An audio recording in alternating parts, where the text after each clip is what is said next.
On this show, we cover some sensitive topics. Though the obituaries may be outlandish, the people are real. Names have been changed or omitted in order to respect both the deceased and the survived by. While death is no laughing matter, some petty last words can provide some pretty entertaining comic relief. Welcome to Obituary.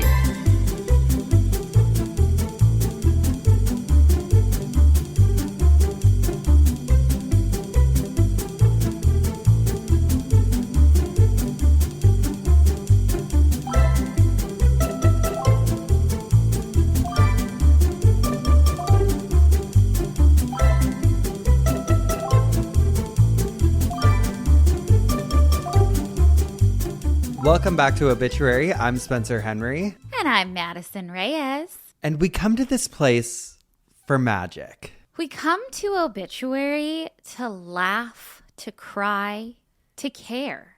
Because we need that. All of us. That indescribable feeling we get when the lights begin to dim. And we go somewhere we've never been before.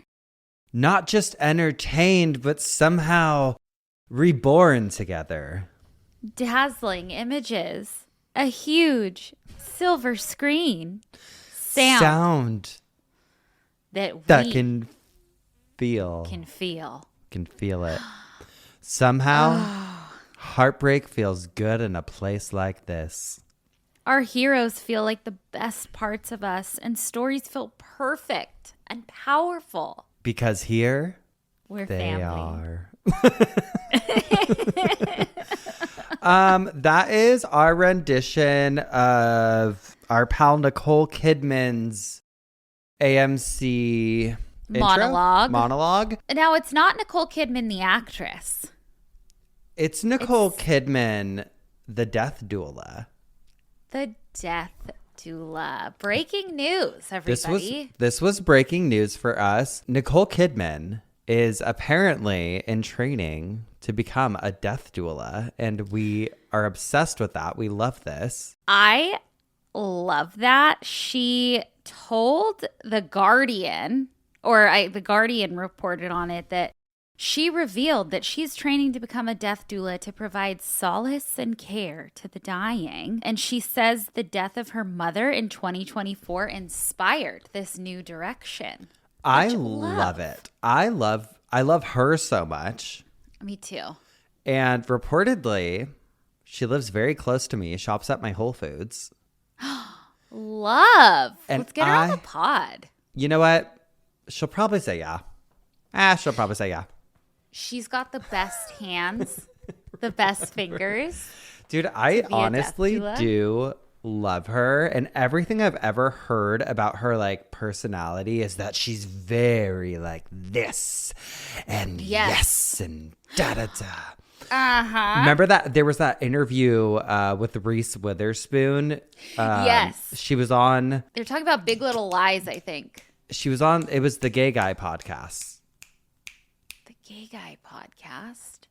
What do you mean? It was the two gay guys that have a podcast. They're comedians. One of them was on SNL. Oh, yes. Bowen Yang. Yes. The other one. The other one? What is that podcast called? Let's see. We should know this. We're in the podcasting sphere. Las Culturistas. Las Culturistas. Also with Matt Rogers. Okay. Yes. Sorry, Matt. I'm so sorry. Dear friend to the pod. Dear friends. Reese Witherspoon was on their podcast, and she was like, sometimes Nicole Kidman will call me and she'll be like, Reese, we must get a margarita. And I love that clip so much. I watched it like over and over again. Hey, she's passionate. Oh, she's passionate, and I love it. And I love that she's passionate about the death care industry. I feel like, once you have everything that you need and have ever wanted, like she's got so much money, she's got the fame, she's got it all, she's got all of it. And I would assume, I don't know, but like at some point I'm sure there's things in her life that maybe feel like, all right, what am I doing now? I want to help people, and it feels like fulfilling. Yes. And I love that. And I love Nicole Kidman. Love everything she's been in? Stepford Her Wives, wigs, The Hours. phenomenal. Yes. Oh, and hello, they're doing the second part of, hold on, stay with me here, Practical Magic. Oh, yeah. Which is one of the best movies of all time. Yeah. So I'm very excited about that. It's also been very death-centric in everything I've watched. I just watched the first episode of Euphoria. Did you watched it? Yes, I watched it, and I know where they filmed in Cassie and Nate's like new house. I saw it. I was like, that looks so familiar. First of all, I love that house. Yes. And I was going to go to an estate sale there last year, but I was moving, so I couldn't. And now I'm bummed. What's so funny is you texted me and told me that, and I'm like, oh my God. And I was telling the champ, and we realized that house had gone for sale about a year ago, I think. Mm-hmm. And the champ and I, one of our friends sent it to us because we were like kind of looking at houses at the time. Uh-huh. And they were like, oh my God, look at this place. And it was like such a crazy house. We were not going to buy it, but yeah. So we pulled it up and we're like, sure enough, that's that house. That's so crazy. Do you still have like the listing? I have the text with the link to the listing, but the house is no longer listed on there. Well, yeah, Cassie and Nate live there. Yeah, Cassie and Nate live there from Euphoria. But the reason I bring up Euphoria is because in the show, this isn't really a spoiler, I feel like, but I guess press the 30-second thing. Nate is actively building like a death with dignity center. I thought it was just like an old folks home, and he's like, we'll give them dignity. I took from it that it was like more of like a end of life center versus like a retirement home or something like that. Oh, got it. Oh, I didn't pick up on that. I thought it was just like an old folks home. I don't think, who knows? Yeah. But other breaking news, and everyone has been sending this, and I'm so obsessed. I, in a coffin spinner, talked about baby Jessica. Oh my God. And she's a bad girl. Is up to no good, baby Jessica. Well. Jessica McClure Morales. Baby Jessica, a toddler who fell down well 40 years ago, arrested. And I just like love that that's her claim to fame. I know. And like, I wish that would have happened to me as a baby. Oh, I wish it would happen to you now. Just down the well, girl. Great. Oh my Great gosh. press. Great for the show. Baby Jessica has been on her bullshit, and she has been arrested. I have an article from the New York Post. She's been arrested for domestic assault. And the headline on the New York Post says, Baby Jessica arrested for domestic assault nearly 40 years after miracle rescue from Texas well. And that story was crazy. I don't wish it happened to me. Yeah, it's her trauma. Quote, the woman famously known as Baby Jessica over her dramatic miracle rescue from a Texas well as a tot in 1987 has been busted for alleged domestic assault, authorities said. Jessica McClure Morales, now 40, was arrested Saturday night over a disturbance at her home in Midland County, Texas, where she is believed to have pushed her husband down a well. No, I'm just kidding. It doesn't say oh my God. I don't say that, but imagine. I've just seen the headline, so I didn't know what to expect. How crazy would that plot supposed to be? No, it just says where she's believed to live with her husband, Daniel Morales, and their 2 children. Sad. Keep it away from the kids, Jessica. I know. She was charged with assault causing bodily injury involving family violence, it says. And then I think that was all the details. Yeah, I'm pretty sure that was like the third article I had pulled up on it. And none of them really give any other details other than the fact that it was a domestic assault causing bodily harm. And then every other article pretty much just goes into the story. But longtime GFs, you already know the story of baby Jessica and everything that went into that. I don't even remember what the theme of that was. Did I just cover her? Or did I cover kids who fell down wells? I think you covered wells. Wow. I'm almost positive that you did. Hats off to me for making something out of nothing. I think about that every time I did that toilet episode or like an episode on cheese. I'm like, we'll fucking do it. But you know what? Everything relates to obituary. So that's because everything relates to death. Truly. In some way or another, which is, incredible, honestly. We have, so the champ's younger sister and her fiance are in town right now staying with us. And they're out to dinner at this moment in time, at time of recording. But it's so funny, like talking about work. I was like, oh, you guys have fun today. I'm gonna stay back and work. I gotta finish working on this. They're like, oh, like, what are you working on? I'm like, oh, people who fake their deaths. It's just like, you're like mergers and acquisitions, honey. Oh, honey, we've got paperwork. We've got files to finish filing. And oh my God, honey, you see all these staples? I have to staple all these packets. Oh, for has anybody seen my tomorrow. hole punch? Is it by the coffee machine? Oh, is it by the fax machine? Girl, I'm faxing. I don't know who they're going to, but I'm faxing. Fax and shit. Fax. Okay, we are working hard. And you can put that on paper, the good old fashioned way. We're putting the pen to paper. Actually, I've been on a handwritten kick lately. I didn't write my coffin spinner by hand, but for cult leader and just other ideas and things that I have in the works, I have legal pads. I went and bought a pack of legal pads, and there's power in that. There's power in it. There is power in that. There totally is. I'm sure I've talked about it before, but when I was a kid, I was so obsessed with office supplies. And one Christmas, I was just like, don't get me anything if it's not coming from Office Depot, honey. And my parents, they got me a new desk because I think they were like, well, what the fuck do we get him? They got me a new desk, and then they got me like sticky notes, all the different pens, markers, erasers, and paper clips. And I just loved it. Oh, speaking of offices, actually, Cisco got to tour the Disney Animation Studios yesterday and walk through Walt Disney's office. Did he see his cryogenically frozen head? No, I wish. I totally wish. Oh my God. How amazing was that? But everything was as is, as if he died yesterday. Like everything was just doing grief beautiful. Hoarding. Grief hoarding is what that is. No, it was so beautiful. And talk about just like, you would have died. Like he got home and like put the pictures up on the TV from his phone, and he was like zooming in on every little thing. Like, okay, those are the matches that he used. The man had ashtrays all over, which love. But speaking of handwriting, like just everything was analog, Love. Even like in the like paint area where they would do the inking. Like it was just so fucking cool. I love it.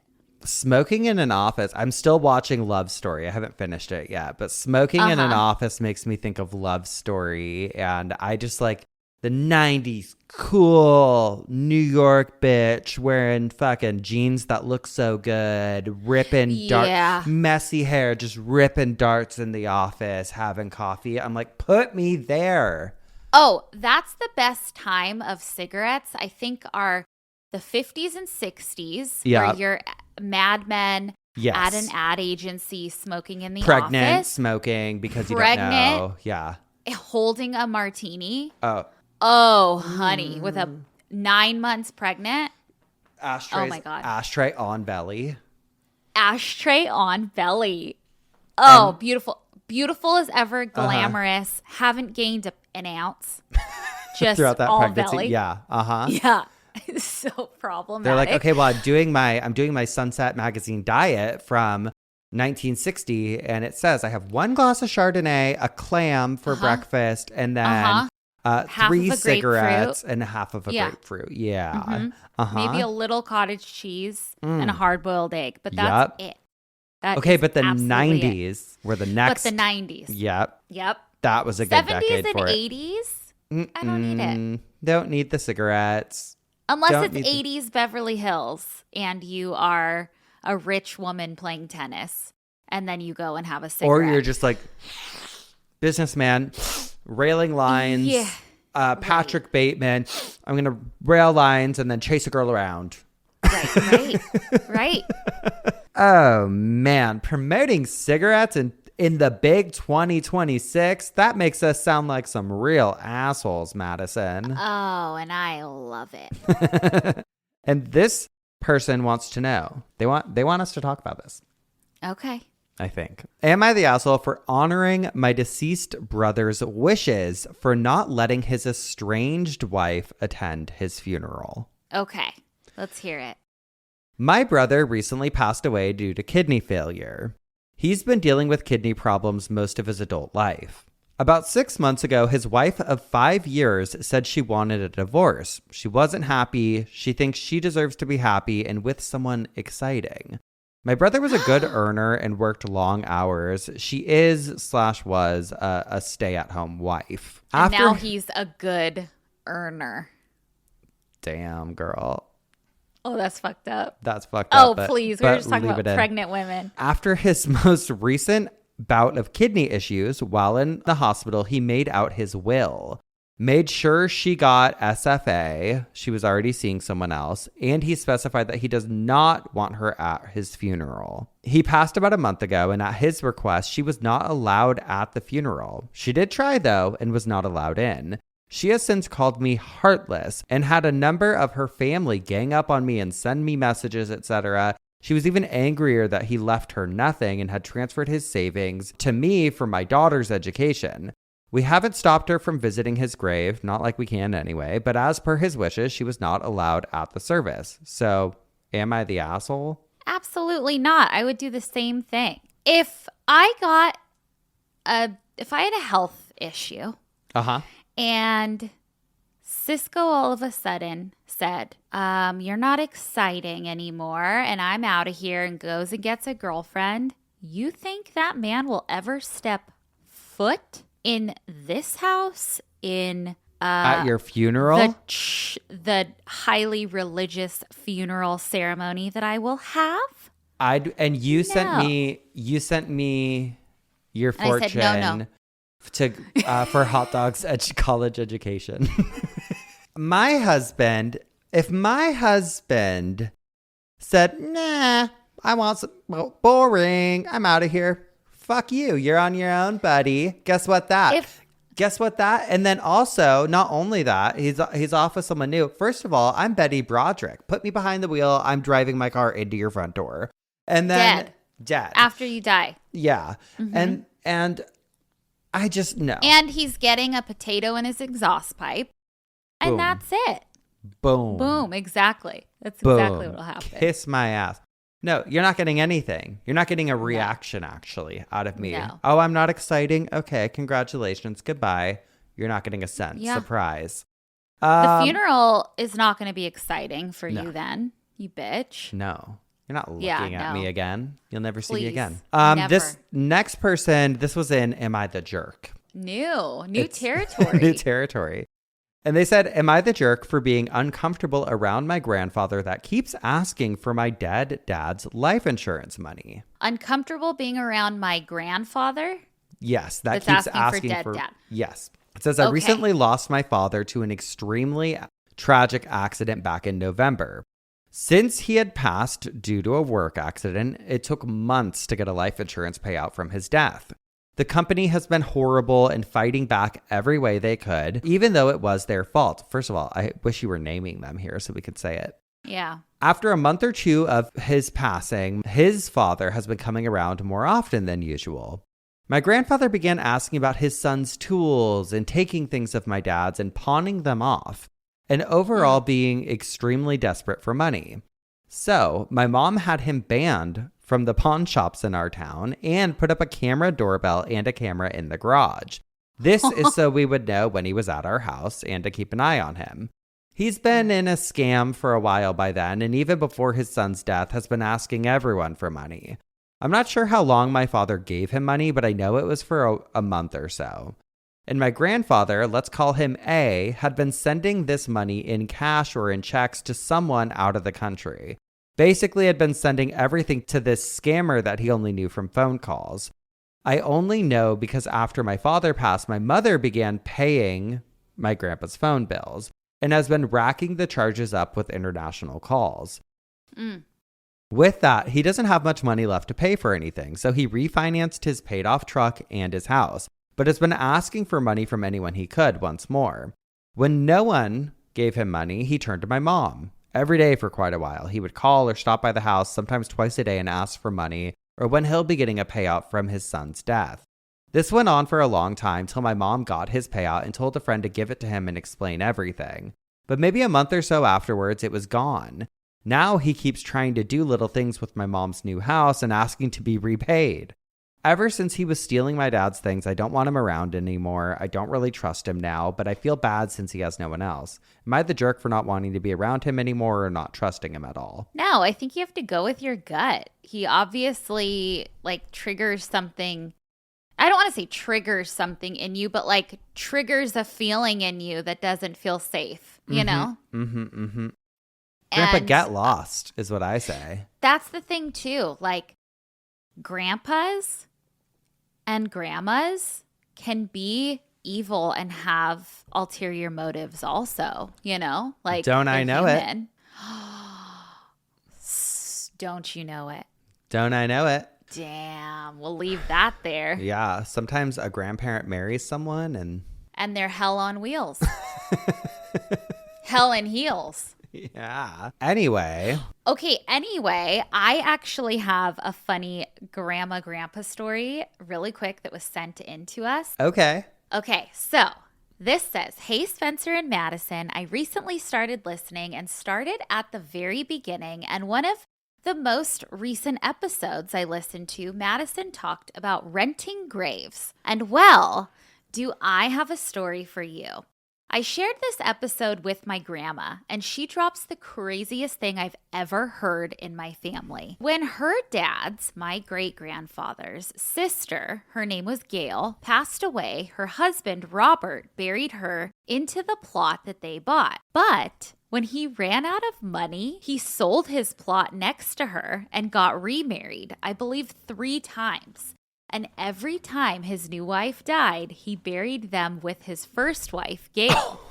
So when he died, I believe last year, there were 4 caskets in the same plot, and the cemetery let him, which is crazy. Oh. Writing it out sounds a lot less crazy than when I first heard it, but I still needed to share this little lore with you guys. Love the pod and can't wait to finally catch up to present episodes. And of course, if it makes it easier, you can use the names. But they didn't leave their name unless it got cut off. But well, thank you, GF. Okay, I love that. It's giving polygamy in the afterlife. Polygamy in the afterlife. He keeps his ladies close. Love. They're all stacked on top of each other. I would be pissed if I was Gail, though, the first wife. I have 3 bitches on top of me, girl. Oh, girl. But I'd be looking around too, and I'd be like, listen, we're all in this together, ladies. They're probably sharing stories. Oh, my God. Yeah. How did he go through 4 wives? What's he doing? Yeah. What's he up to? I'm sure he's just loving them too hard. Loving too hard. That's all. Oh my God. Incredible. Well, at least they were all the main gal at one point or another. All honorable women, all married, you know? All married. But had they been a little side piece, some might call him a little side bitch. And I'm up first this week, Madison, which means that you should have a little side bitch for us. Oh, I sure do. This is from Wednesday, January 2nd, 1980, from the Daily News. It says, Alan Abel, 50, a satirist and composer who produced and directed with his wife, Jean, the movie Is There Sex After Death? Died yesterday of a heart attack in Orem, Utah, the family reported. Abel lived in New York City and Westport, Connecticut. Abel, who was born in Zanesville, Ohio, was in the news in 1976 when he launched a campaign for animal decency, demanding that dogs and horses be fitted with G-strings. What? Okay. Why? There's a backstory. So Alan Abel, he was like a hoaxer and a joker. Okay. And he wanted nothing more than to be mentioned in the New York Times. So the New York Times actually printed this obituary. Okay. Like a fuller, I believe it was like a fuller, it was a fuller. And that's on Manifesting. That's on Manifesting. However, on January 4th of 1980, so 2 days after The New York Times had to print their first ever retraction of an obituary, and it was for Alan Abel. I found in the Buffalo News, I have it linked from 1990. They actually talk about it, but it says, an obituary in the New York Times on Wednesday reported incorrectly that Alan Abel was dead. Mr. Abel held a news conference yesterday to announce that the obituary was a result of a hoax he had arranged to gain publicity. He described himself as a professional hoaxer and said that about 12 accomplices had been involved in the deception. What a fabulous idea. Isn't that fabulous? Oh my God, I love that. The first time that they had to print a retraction. Incredible. I know. I love him. We got to do that. That'll be our second debut in the New York Times. Oh, hell yeah. But also, when he did die, they did give him a beautiful long obituary in the New York Times, like for real. God, rest in peace. We love a hoaxer. I love it. Love it so much. Faked his death. Faked it. Hey, well, we're going to take a quick break. And when we come back, I'm going to tell you what had me spinning in my coffin this week, Madison. All righty. We'll be right back. And we're back. Spencer, what had you spinning in your coffin this week? Well, you already know what had me spinning in my coffin this week. All right, GOOOFs, on a very old episode of Obituary, Madison and I spun together in our coffins to talk about some pretty infamous cases of people who faked their own deaths. And, well, recently, we actually stumbled upon some more insane stories. I feel like more insane than the first round. Oh, at least mine are. Same. So it's only natural that we are joining forces once again to discuss several cases of people who faked their own deaths. And I was thinking, what's that? A lightsaber? Oh, we're joining for Austin? Yeah, I want a pink one. I want orange. Okay, cool. I feel like, sorry, GOOOFs, you're going to hear planning in real time. I feel like instead of me going, then you going, do you want to just go back and forth? Yeah, perfect. I feel like that'll be fun.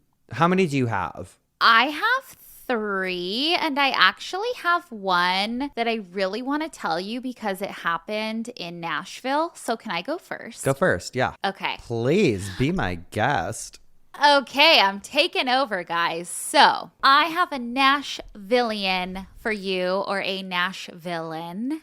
Ooh. Maybe, possibly. Okay, so we have a man named William Groth. I believe I'm saying his name right. This one I kind of had to dig for. There wasn't a ton on him, but he was a Nashville-based...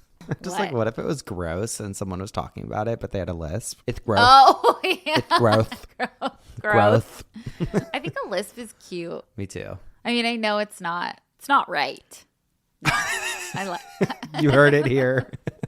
No, they always try to correct it. Yeah. But I think it's cute. I think if you have a lisp, keep it. I don't think I have a lisp, but because I'm gay, it's an insult that I get a lot on YouTube from hate comments or trolls.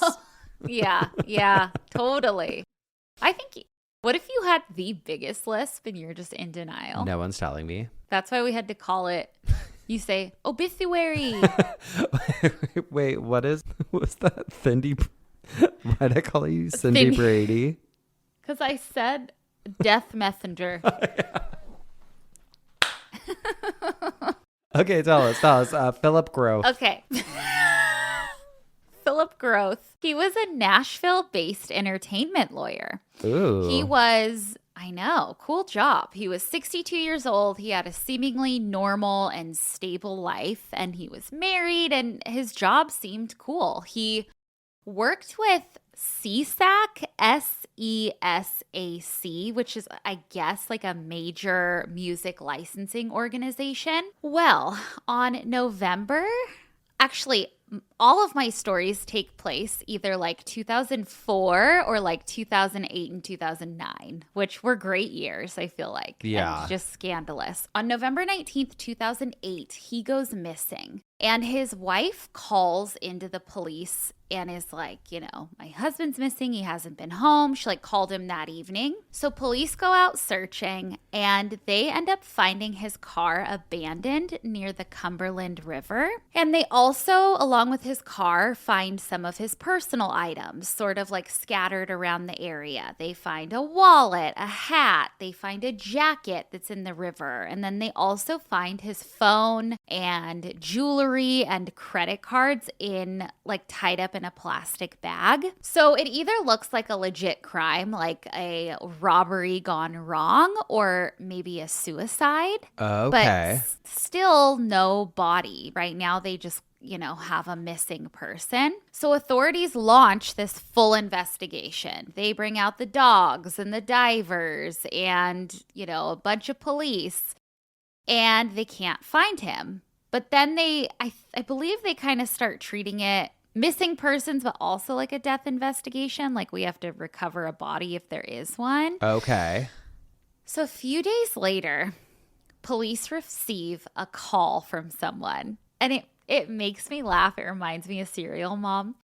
They get this call, and it's this man saying, I couldn't find the calls. I don't think it's released unless I filed a FOIA or something. Yeah. But in my mind, he was like, hi, I murdered William, Oh.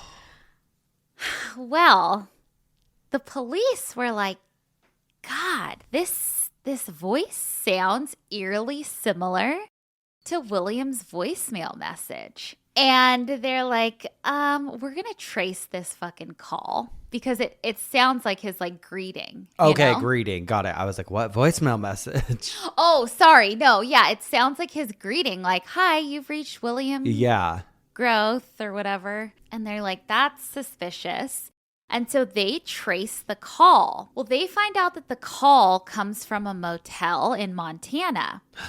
And it's clearly William. They talk to the motel staff, and I guess this man who fits William's description checks into the motel using his wife's maiden name. So he didn't use his name, but he shouldn't have fucking called. That was so stupid, right? Well, by the time authorities go to the motel and try to catch him, he's already out of there. He goes to Arizona and voluntarily checks himself into a mental health facility. Now, the motive for faking his death is not as clear cut as the other people that I'll talk about. However, he did have a $1 million life insurance policy, so it's always tied to money. Any faking your death it's always financial. Always. Yeah. Always.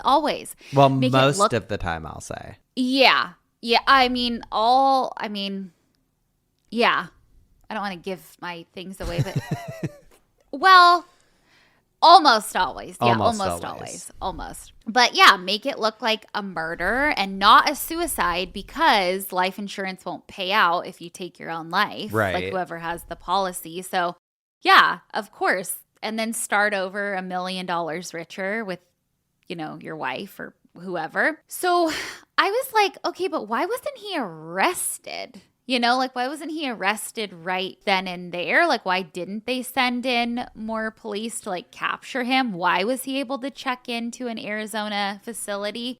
Well, because it was just a missing persons. And they're like, oh, well, we found him. He's checked in at an Arizona place. But then once they figured out his insurance, his life insurance, and put two and two together, they're like, oh, this is fraud. Now we have a case. Yeah. Now we're okay.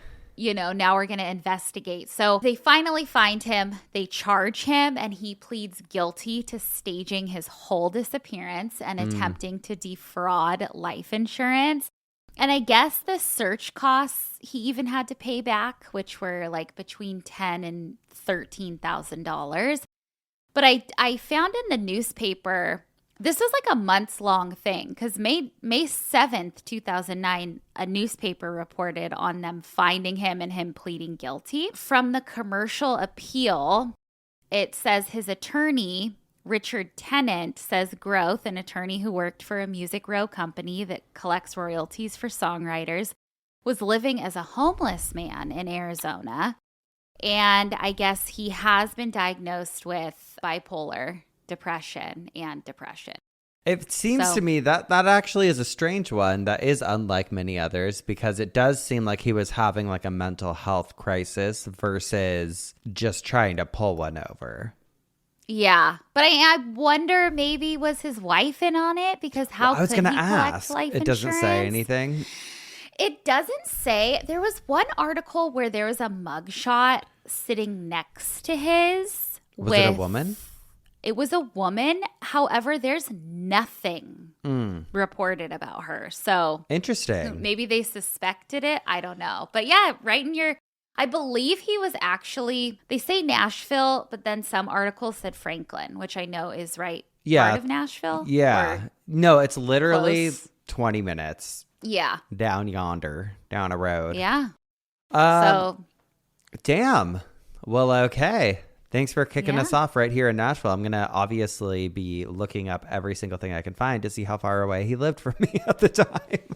I was already looking. I was on LinkedIn, everything. Oh my God, I love it. Well, I will pick up with the story of a man named John Darwin. I'm very, very excited to talk about this one. This is like some next level Lifetime movie shit. Oh, shit. So John Darwin, he's a father of two. He's a husband to a woman named Anne. As a couple, they were living a pretty average life together in a town in England known as Hartlepool. John worked as a prison officer at the HM prison, Holme House. I was looking up the prison, and from the description I got, there's an actual like prison facility, and then I think there's also on the ground several properties that serve almost like halfway houses. I could be wrong, but it said something about like the community there. I don't know. So that's his job. He's a prison officer there. And then his wife, Anne, is a receptionist for a doctor's office. Okay. On March 21st of 2002, John doesn't show up for work at the prison. And it was odd. It was something seemed very suspicious. This was allegedly very out of character for him to not show up to work, not say anything, not call in sick. And he ends up getting reported as a missing person. And I also read another article that was more recent about them. And there was like all this talks of inmates assaulting officers and stuff. So I think at first everyone's concerned, and I would be concerned, like if my partner worked at a prison and then went missing, I'd be like, was it like a former inmate looking for revenge or something like that? Like somehow connected. Yes. Well, the following day on March 22nd, a paddle and parts of a canoe that belonged to John show up in a nearby waterway. He had been canoeing the day before, and he was reported missing, as I mentioned. So this was pretty ominous. Like, clearly something terrible has happened to him, right? They weren't able to recover his body after their search efforts. A little time goes by, and John is eventually, quote unquote, officially pronounced presumed dead. And we've talked about that a little bit in the past. We've dabbled on that topic, like how long after someone's missing to be presumed dead. And it's so different. It varies by country, by state, by county. And so at this point, everyone just assumes he's passed away. Anne, his poor widow, she goes and obtains a death certificate after he's pronounced presumably deceased. And she is just lost in her grief alongside their sons, Anthony and Mark. She's just like bewildered, beside herself. And to those around them, it seemed like this family had just been affected by a tragic accident. Case closed. However, that was in 2002, remember. Years later, in 2007, a colleague of Anne Darwin overhears a phone conversation. And they hear Anne clearly talking to her husband, John. And so that colleague is like, now, wait a second. Something is not right here. And their hunch was correct because John was, in fact, very much alive. And Anne was in on the entire thing. Oh. So it turns out in 2002, the couple was nearly 700,000 pounds in debt. They had cashed in on John's life insurance policy. Not only that, they had been traveling around to other countries nearby. They were looking at properties to kind of start over, start a new life together. And not only that, this is unbeknownst to everyone around them, their two sons had no idea. What? So they were literally grieving their father's death alongside their mom, and they had no idea that this was some sinister life insurance plan. What? Where was John? Wait for that. Here's what went down. The downfall is incredible. So John and Anne did end up purchasing property, I believe, in Panama, but they needed some sort of specific paperwork from the police in the UK. I guess there's a document you need that's like proof of good citizenship or something. And John knew that unless he obtained that, they wouldn't be able to buy this property. Okay. And so he knew he had to use his real name. He had been using a passport that had the name of a child who died in 1950. And was going under the name, it was like John Johnson or something, like something dumb like that. So fake. And he concocts a plan with Anne to get this paper. He ends up going back to the UK, and he just waltzes into a police station one day in England in 2007. And girl, he pretends he's had amnesia. I love that. And the police are like, this is kind of odd. So they do some light investigating. Someone just Googles John, Anne, and the word Panama. Okay. And they do. And when they Google that, a picture pops up from 2006, the year prior, of John and his wife Anne in Panama on a Panama real estate agent's Facebook page. And that's when the investigators are like, oh my God, not only was he faking his death this whole time, not only that, but Anne knew about the entire thing and she was in on it. So then it becomes this big public spectacle. Obviously, it makes the news, like man had faked his death or whatever. Investigators learned that John had secretly been living in an apartment pretty much for a while right next to their house. So again, the kids are grieving the loss of their father. Oh, and John's just right next door. I also read in one of the articles that a neighbor who knew them had seen John, I guess, ran into him and was like, aren't you supposed to be dead? And John was like, oh, what? I don't know what you're talking about. And the neighbor, I guess, just left it because he's like, I'm not fucking getting involved with whatever's happening here. Yeah. It's just so crazy. So then it goes to court, and both Anne and John are ordered to serve 6 years each in prison after being convicted of fraud. And both of their children were like, fuck you. One of the sons, Mark, told the reporters in regards to their mother, he said, she's a hideous lying bitch who had gone to outrageous lengths to con us. And then the other son, Anthony, said, they're just as bad as each other. Dad told one nasty lie and disappeared and said he was dead, but she lied for 6 years. She was the face of the lies. She kept lying even when the evidence was so overwhelmingly against her. She dragged us through hell by forcing a court case. Wild. John and Anne ended up divorcing when they were behind bars. I read this was at Anne's request, but both of them ended up being released early in 2011. Girl, John books it. He moves to the Philippines and he's in his 70s now and ends up marrying a girl 23 years his junior. Okay. Just a dirty old man. And then Anne came out with a book deal and she spun this whole narrative like, I was just so controlled in that situation. It's like, girl, please. Girl, you lied to your kids' faces for 6 years. A monster. And the children were both grown, but like the fact that you can look in your child's eye and tell them that their father is dead. It's crazy.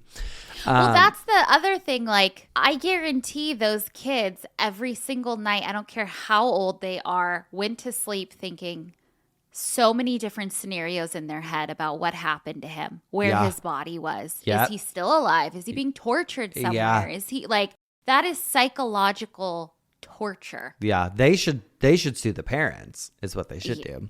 Absolutely. She now works for the RSPCA, which is the Royal Society for the Prevention of Cruelty for Animals. So at least she's doing something good with her life. But again, it's one thing to calm the system.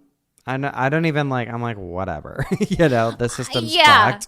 Yeah. But to convince your children that their father is dead, you can get fucked, lady. Totally. 100%. Yeah. And on that note, that was my first story of the evening. I think we're going to take a quick break. When we come back, Madison's going to pick it back up with some more stories of people who faked their own deaths. Yay, I love this. Love it. We'll be right back. And we're back. Madison, please take us into the next story. Oh, it is a whoop-de-doo. Whoop-de-whoop-de-doo. It's a whoop-de-doo. Okay, tell us. Okay. I mean, I don't even know if I fucking blame this man for faking his death because he was in some shit. Okay. We have Marcus Schranker. He was a wealthy financial advisor from Indiana. And he lived a fucking cushy life. He owned multiple companies that managed millions in investments. He had there's my list. Icon Wealth Management, Heritage Insurance Services, and Heritage Wealth Management. So he's managing people's money, okay? Okay. He also had a wife. They had, I believe, 3 kids. A big house, a motorcycle, and his own plane. Not like a private plane, I think a prop plane. Ew. But still, like a JFK Jr. When he owns a plane, but it's not a private plane. It's not a jet. Please.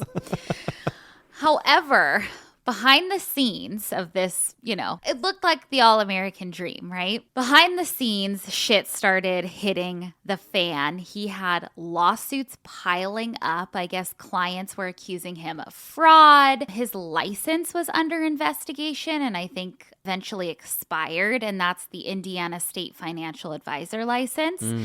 And his wife also filed for divorce after she found out that he was having an affair. So, girl, he's in trouble. He was in trouble, okay?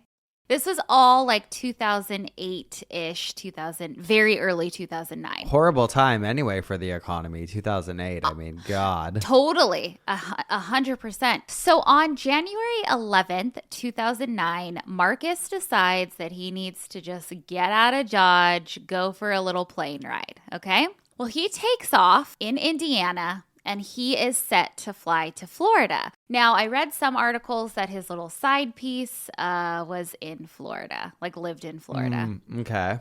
So he's out flying, and mid-flight, he radios in to air traffic control. The call, he is clearly in distress. He's saying that he is bleeding everywhere. He says that the windshield of the plane imploded.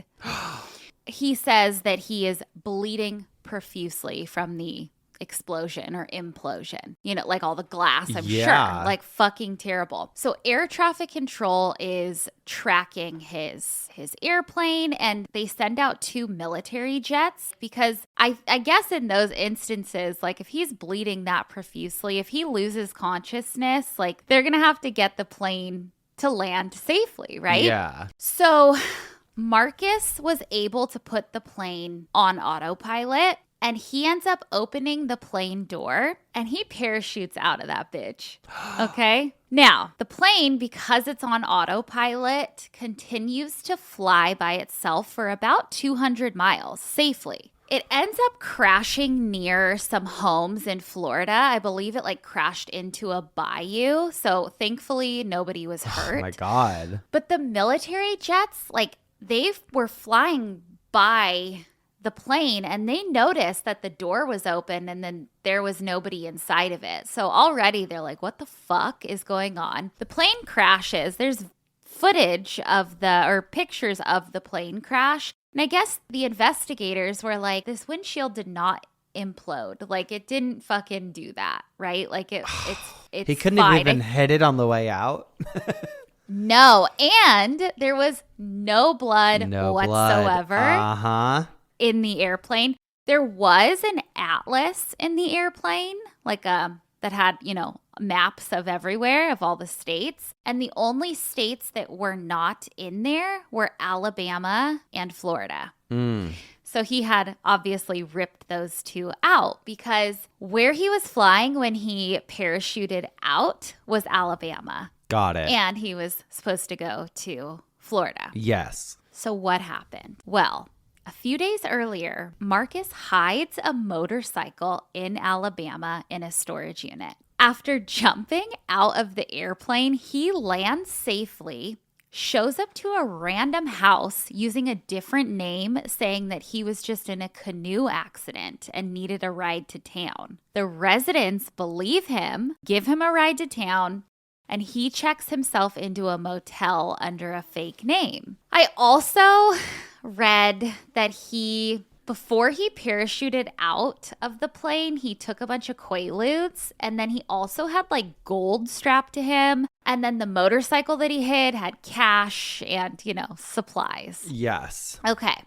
At some point during this, he runs into some police officers, but they don't know about the plane crash yet. And I don't really know why they were stopping him other than he did have parachuting goggles on and his legs were all wet. So I don't know. Maybe they just thought he was suspicious. Yeah. Anyway, after the motel stay, he dips into the woods. He goes and gets his motorcycle. He drives the motorcycle to Florida and stays at a campground in Florida. But now this is where he fucks up. He now has access to internet at the campgrounds and he emails a friend and is basically like, oh yeah, I'm sure you heard about the plane crash. It was a big misunderstanding, no big deal. Well, the friend is like, what the fuck? Yeah.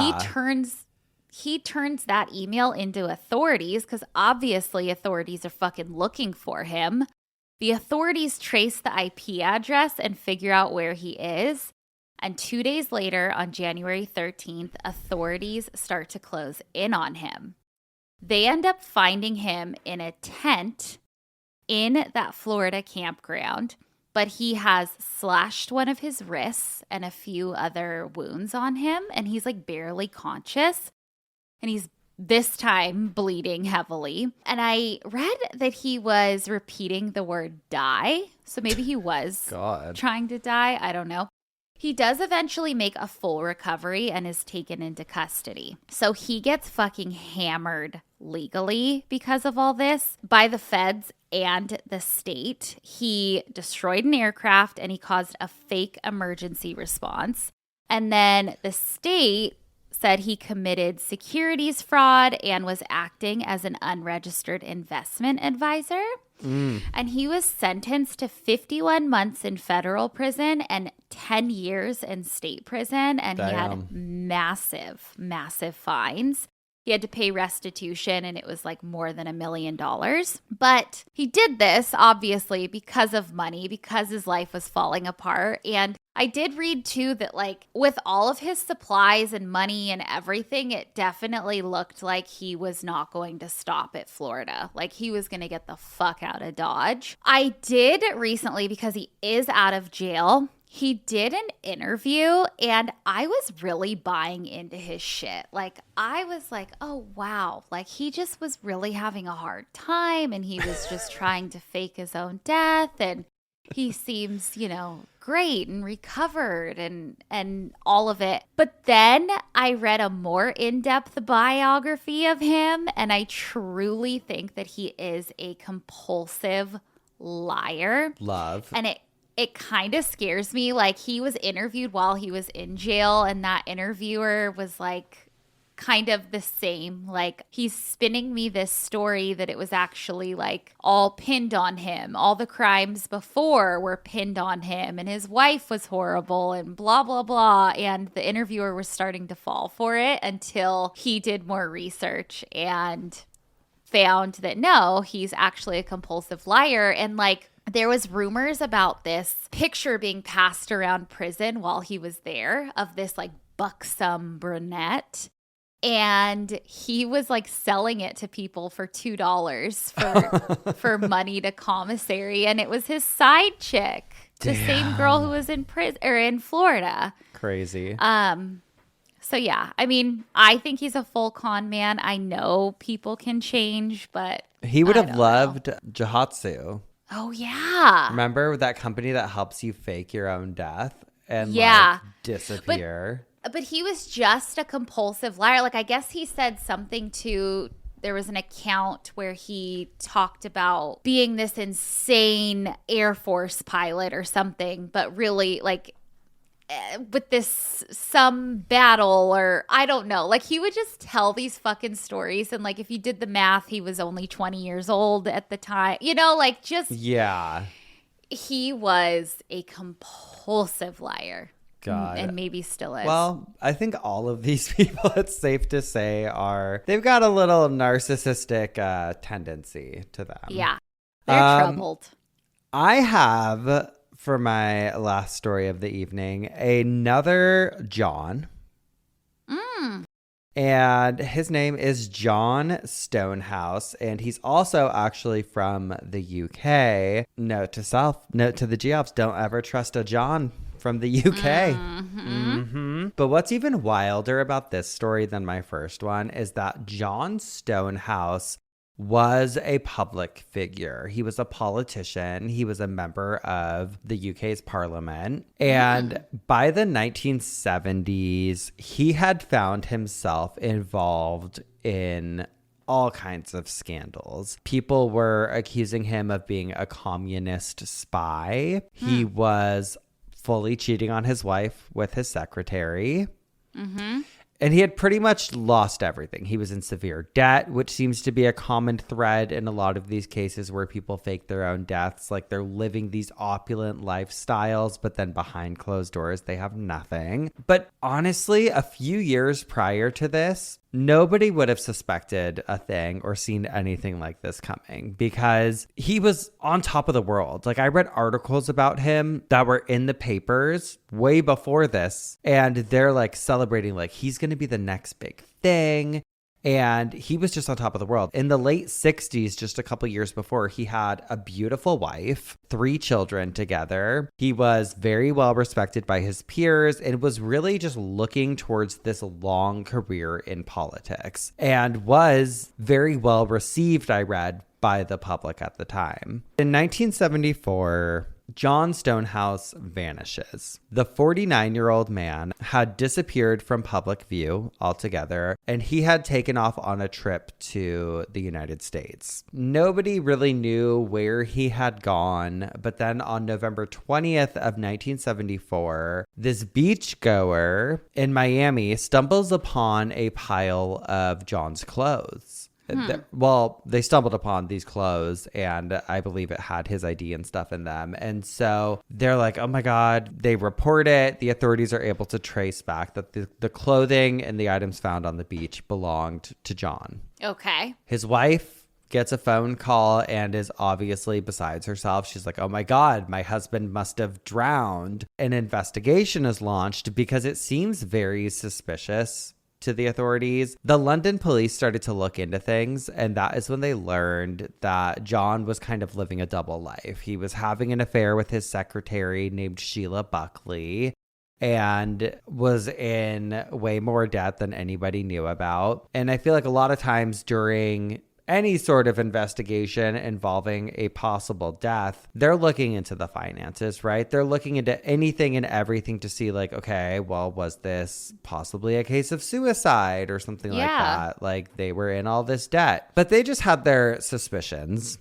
And meanwhile, Sheila Buckley, who's the woman he was having an affair with, she's telling all her friends like, yeah, John's dead. Poor me. I'm so upset. But they look into her. They look into some recent transactions she'd made. It turns out she had sent a box of her own clothes to Miami about a month before John mysteriously disappeared there. Sheila. And she had been corresponding with John via written letter, as well as sending money, like helping facilitate the transfer of funds to the US, I guess. And then as far as how he ends up being found alive, there's a crazy twist here.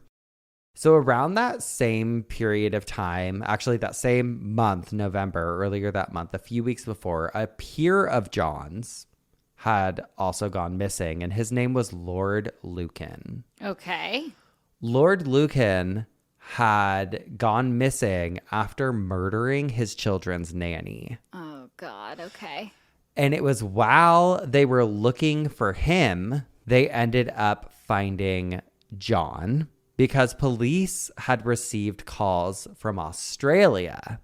Okay. Police receive a call from Australia. They report that there's this strange British man who's recently arrived in town, and he's signing bad checks. And so investigators that had been working on locating Lord Lucan are like, oh my God, he must have murdered the nanny and then fled to Australia. So they go to investigate. When they get to Australia, they don't find Lord Lucan. Instead, they find John, who had been reported missing as well around the same time. Once authorities locate him in Australia and are able to start questioning him, he admits pretty much right away to the authorities in Melbourne what had happened. And he's like, okay, like, you caught me. My real name is John Stonehouse and I faked my death. Blah, blah, blah. So in 1976, he is put in jail for 7 years because of the fraud charges. And he's also, I believe, ordered to pay back money that went towards like the search efforts. And 3 years into serving his sentence, he was actually released because he had to undergo open heart surgery. So they released him so that he could recover. And then 2 years after that, his wife divorced him, which I'm not sure why it took her so long, because she could have done it earlier, but I don't know if she was just trying to get shit in order or what. Yeah. But he ends up marrying Sheila Buckley, his mistress, after that. After that divorce. And then about 10 years after that, he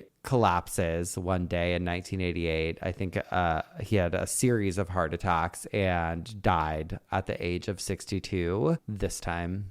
For real. Yeah. And as far as Lord Lucan goes, because I'm like, what happened to him? Because I actually, I have the outline for an episode of Cult Leader written about Lord Lucan, because that story is so crazy in and of itself. I need to dedicate a whole ass Cult Leader episode to it. Lord Lucan was never found. So is he connected or no? It's just... They're connected because they were peers. Okay, but... So there was a connection between the two of them, but there wasn't like... John Stonehouse wasn't connected to the crimes of Lord Lucan. Got it. Do you think Lord Lucan like disappeared himself? Well, he did, because he murdered his children's nanny and then took off. Got it. Okay. And so it was while the investigators were in Australia, because they had reports of a British man there signing bad checks, that they went to investigate that, and it ended up being John Stonehouse as this mysterious British man writing bad checks versus Lord Lucan. So damn, I need to go back and do some like deep digging. It was years ago. And actually, I remember it was when I was in Palm Springs. I know that. And I remember seeing a newspaper article randomly. I was researching another crime. I think I was working on these episodes actually about this Mormon cult, or they called them the Mormon Manson. It was Ervil LeBaron. And for some reason, there was an article in one of the papers about the LeBarons talking about this Lord Lucan guy. And I remember getting kind of lost in the story. And I was like, okay, I'm going to put some notes down and I'm going to come back to that. But then, 5 years goes by and I'm just, I need to go back to it and get the entire story. But oh man, it really does just seem like it always comes back to finances. Well, I actually then need to end us on one that isn't about finances. Okay. And it's the fucking craziest one that I've heard. So we have a man named Clayton Wayne Daniels. Clayton is married to Molly. They are a young couple. He's 22. She's 20. This story's from 2004. Wait, are they the ones who faked that they were abducted by a cult, like on the side of the road or whatever? No. Oh, okay. Sorry. But love that. Okay, they live in Texas. And I know I said this isn't money motivated, but they are struggling financially at the time. Who isn't? You see the price of eggs? I know. And they have 2 kids. And Clayton, this is why I say it's not completely financial. It's maybe something else. Clayton just had pleaded guilty to a sexual assault case and was days away from having to report to jail. Okay. But on June 18th, 2004, police receive a call about a car fire. Police show up and find that a car had careened off the side of the road off this little cliff and was completely burnt. Like burnt beyond repair, like burnt so hot that like everything was melting. Damn. But inside the car was a body. And again, the body was just as fucking charred. It was basically unrecognizable. And the car was linked to Clayton. His belongings were inside of it too. So everyone was like, all right, like Clayton's dead. Like, wow, here's his body, you know, all of it. However, investigators did notice some weird shit. They noticed that there were no skid marks on the road or in his pants. I'm just kidding. Any skid marks on the road where there fully should have been, right? Like if someone's careening off, unless it was a suicide. There was also no like mechanical reason for the crash. Like there wasn't anything wrong with the brakes. There wasn't anything wrong with the engine, like nothing in the car. Like it wasn't the car's fault. And this I never knew was a thing, but I guess the fire was way too hot to, I guess, have started from like a crash. They were like, this is weird, right? Like the fire was just burning too hot. So they're investigating the crash. I'll come back to the crash in a second, but I want to go to the autopsy. The autopsy revealed that he didn't have any smoke in his lungs, which is weird because he was fucking charred. And then tests from the car do come back and they find lighter fluid all over. So clearly the fire was started and Clayton was already dead before the fire started because no smoke in his lungs.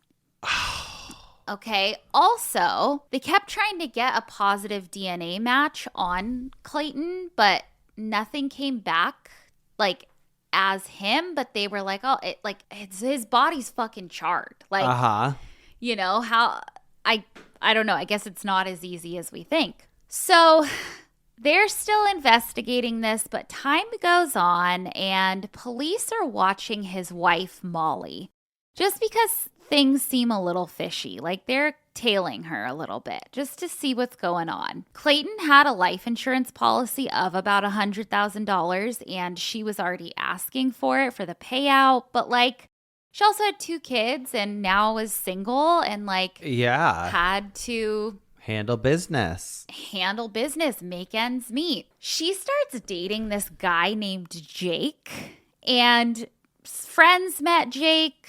I read something from like a neighbor that he helped a neighbor fix their car and whatever. He seems like a nice guy. So one day, Molly and Jake are at Taco Bell together and they're being tailed. And the investigators are like, I think it would be so fun to do that, like just to tail people, you know? So they're at Taco Bell. They see Molly and the new boyfriend, Jake, and they're like, Jake looks really fucking familiar. Jake looks just like Clayton. And sure enough, it was fucking Clayton, just with dyed hair. Okay. Okay. These people, you want to talk about, people are like, oh, how did they not know it was Hannah Montana? I know some people are just wild. It was also 2004. Like, I don't know. Fucking wild. Crazy. So Clayton is alive, but whose body was fucking charred? Oh, yeah. Whose body? And like, how did they not pick up? I don't know. Did he dig up a cadaver?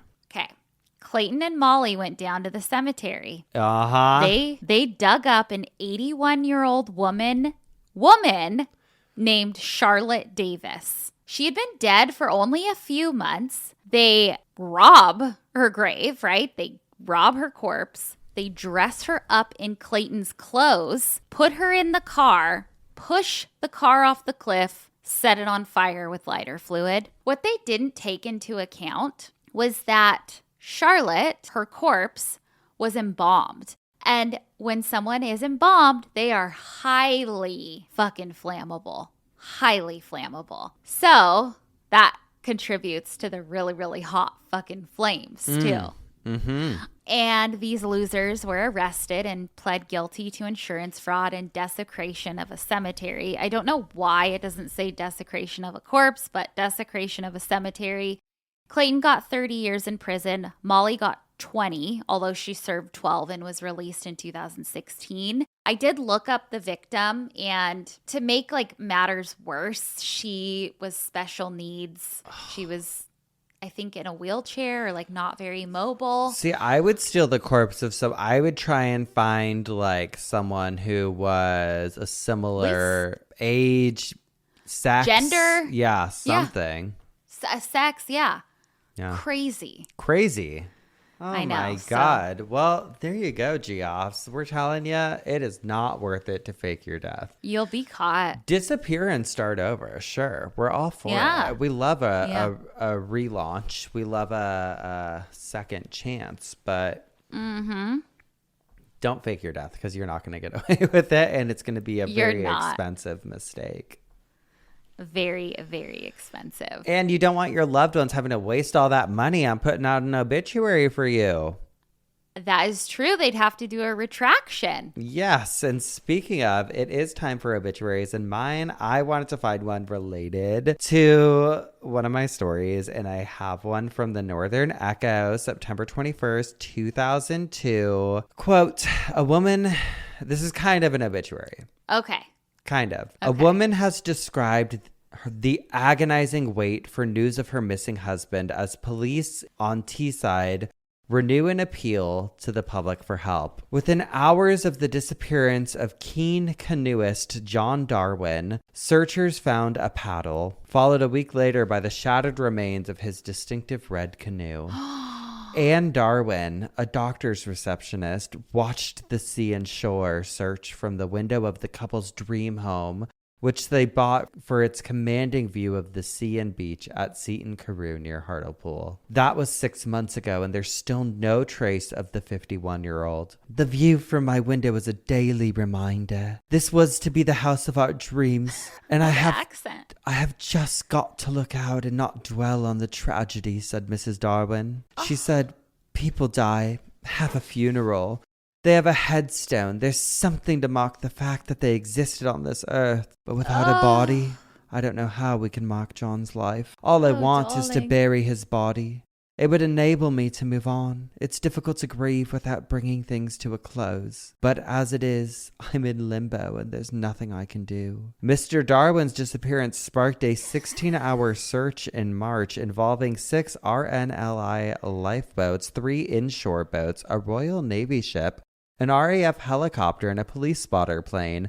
A spokesman for the Cleveland Police said teams of police, including mounted patrols and Coast Guard officers, searched the coastline stretching from Hartlepool down to Staithes. Police want to trace a windsurfer who was off Seaton Carew on the afternoon of March 21st. They would also like to talk to 3 men who pulled up in a dark-colored car in a similar size to a Vauxhall Corsa in a larger car park near the golf club, close to a Ford Galaxy.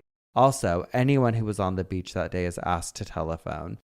And I'm just like, this bitch is out in the papers like, oh, my husband lost his seat. Meanwhile, she's like, she fucking knew. She fucking knew. Crazy ass. Bitch. And it reminded me of, okay, so the other night, the champ and I were in bed and we watched this movie called Breaking News in Yuba County. And it stars Allison Janney, who I love. Yuba County? Is it the one where they hold up the little restaurant?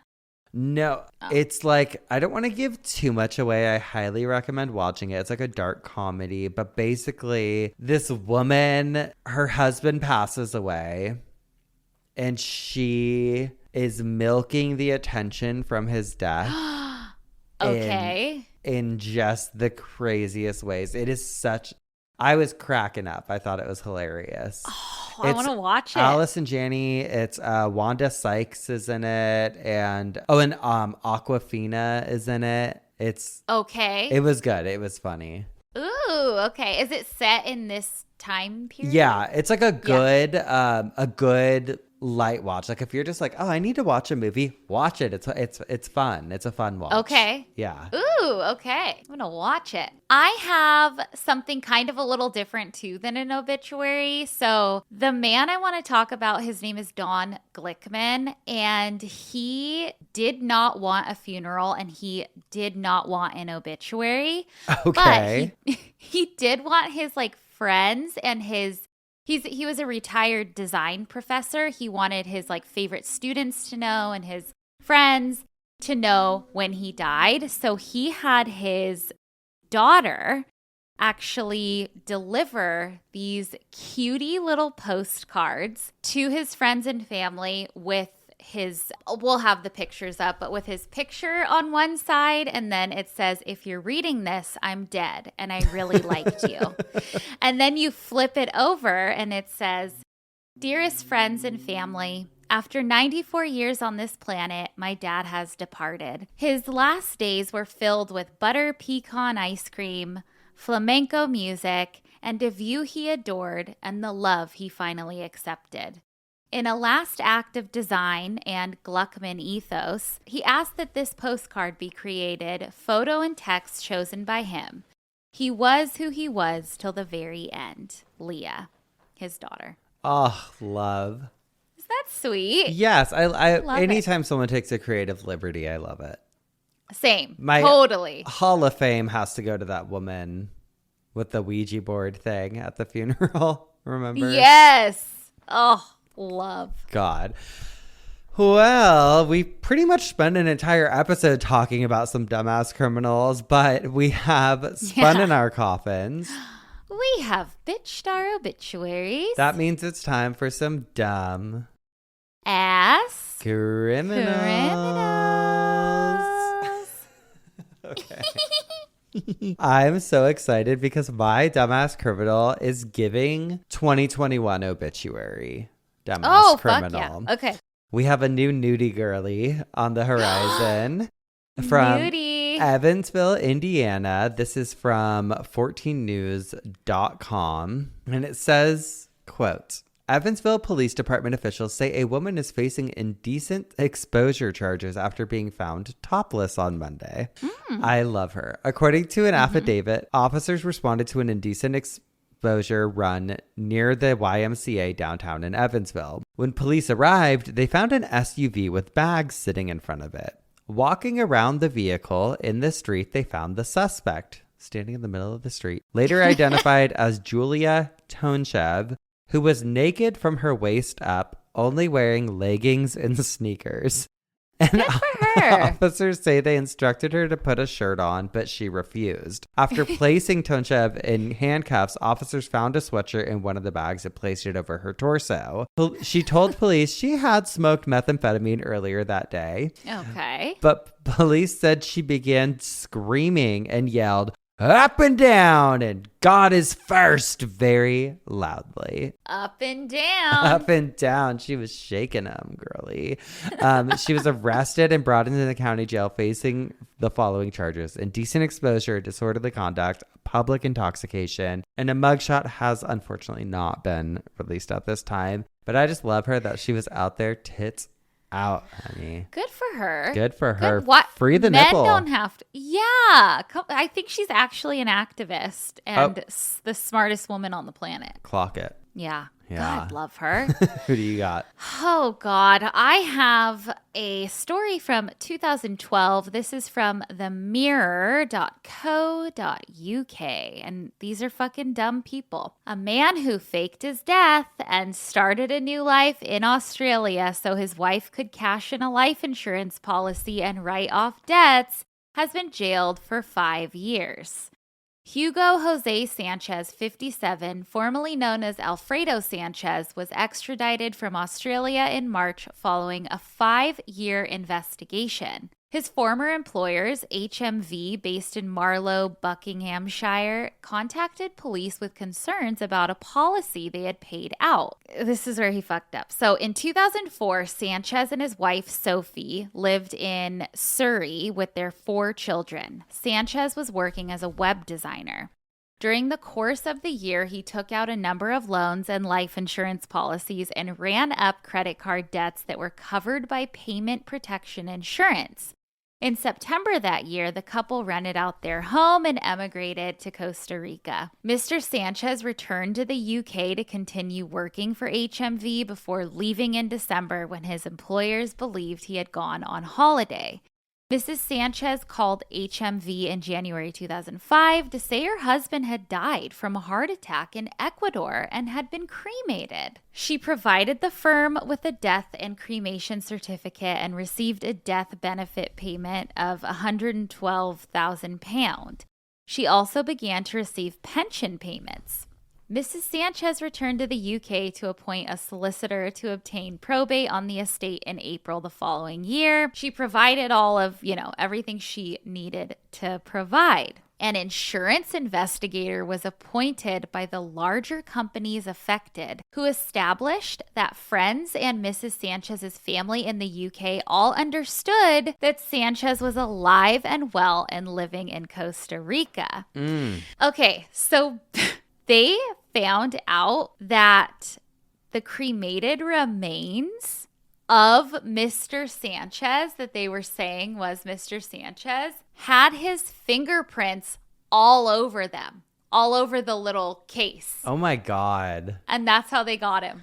Girl, you can't play stupid games. You win stupid prizes. Moral of the story. Stupid. I know. But the wife also orchestrated the whole thing too.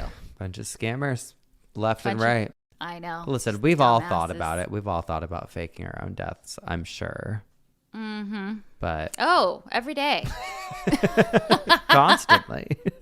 Constantly. God. Just know that if we ever die prematurely, the government did it. We're not suicidal. I'm not suicidal. We just know too much. We do. We love our lives. We do. We're very happy. Oh my God, the wind just got so crazy. It was like Pigs 85 and hot all day. But there's a windstorm happening right now. So actually now is probably a great time to sign off. But we'll be back next week. Don't you worry. Alive and well with some more coffin spinners. And obituaries. And dumb ass criminals. criminals. Goodbye.